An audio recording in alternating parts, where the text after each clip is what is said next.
Maraming salamat din sa lahat po na nagpadala ng inyong tanong. Kaya this time, balik muna tayo sa game. Naglalaro ang Team Palaban na wala pang puntos habang ang nangunguna ang Team Pataba. Meron na silang 132 points. This time, magtatapat naman sila Carlo at Kurt. Let's play round 3.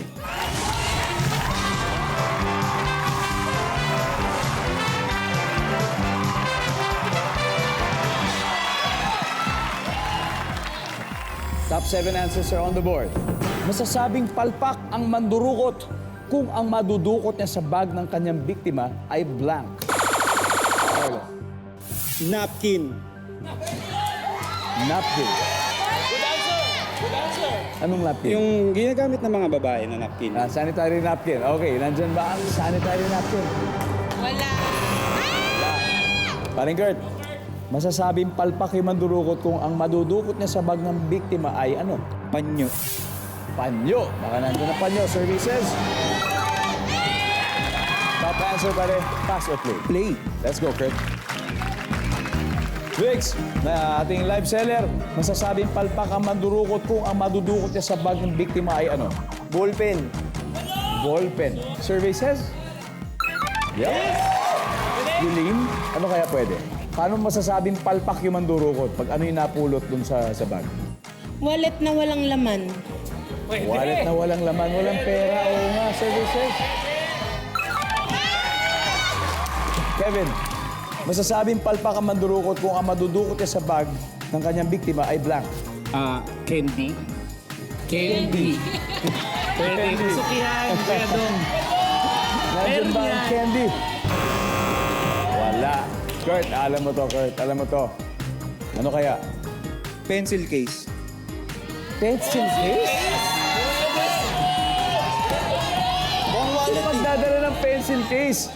Hindi, alam ko na dahil may pencil at lapis, so baka may pencil case. Survey says. O, ito, Briggs. Back to you. Ano kaya? Masasabing palpak ang madurukot kung madudukot niya sa bag ng kanyang biktima ay blank. Payong. Laki-laki yata nun. Nandiyan ba yan? Survey says tayo. Alright, Team Palaban. Ito na pagkakataon nyo. Larkin, pagkakataon nyo na to. Ano kaya sagot dito? Suklay. Suklay, Carlo. Charger, syempre. Charger, Roxy. Lipstick kasi lagi may lipstick sa bag. Lipstick. Alright, Patricia. Masasabing palpak ang mandurukot kung ang mandudukot niya sa bag ng kanyang biktima ay... Laban natin yung charger! Asa na cellphone? Charger lang! Okay! Nandiyan po ba ang charger?